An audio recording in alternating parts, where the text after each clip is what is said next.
విధంగా పనిచేయాలంటే రాజకీయ క్షేత్రమే సరైన వేదిక అని విశ్వసించి రాజకీయ ఆరంగేట్రం చేసి సాన పట్టిన వజ్రంగా ప్రజా సంకల్పానికి ప్రతిరూపంగా అవతరించారు.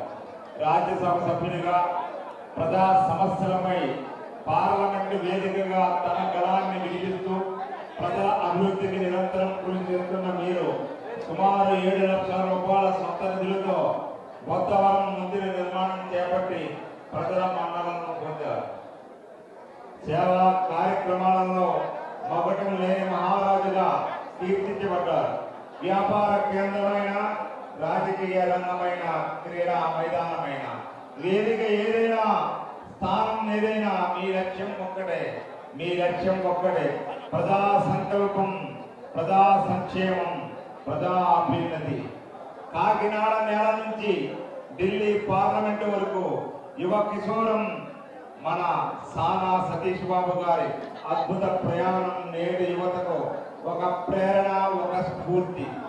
1972 ఆగస్టు 19న ఆంధ్రప్రదేశ్ రాష్ట్రంలోని కాకినాడ జిల్లా తమ్మవరం గ్రామంలో పుణ్య దంపతులు శ్రీ సానా సుబ్బారావు గారు, శ్రీమతి సత్యప్రభలు గారు జన్మించిన మీరు సాధారణ కుటుంబ నేపథ్యం నుండి అసాధారణ వ్యక్తిత్వంగా ఎదిగి నేటి యువతకు ఆదర్శప్రాయులైనారు.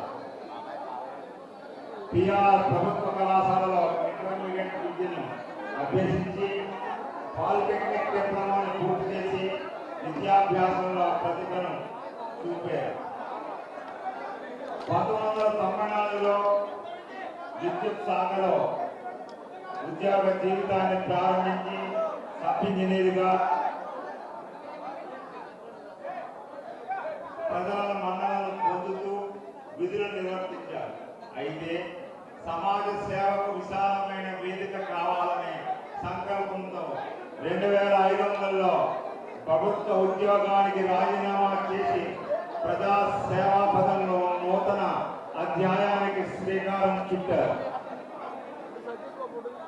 హైదరాబాద్ కేంద్రంగా చేసుకుని real estate, food and beverages, see ports, power and energy రంగాలలో విలువలతో కూడిన వ్యాపారాలను చేస్తూ విశేషమైన విజయాలను సాధించి దూరదృష్టి కలిగిన ప్రముఖ పారిశ్రామికవేత్తగా జాతీయ స్థాయిలో గుర్తింపు పొందారు.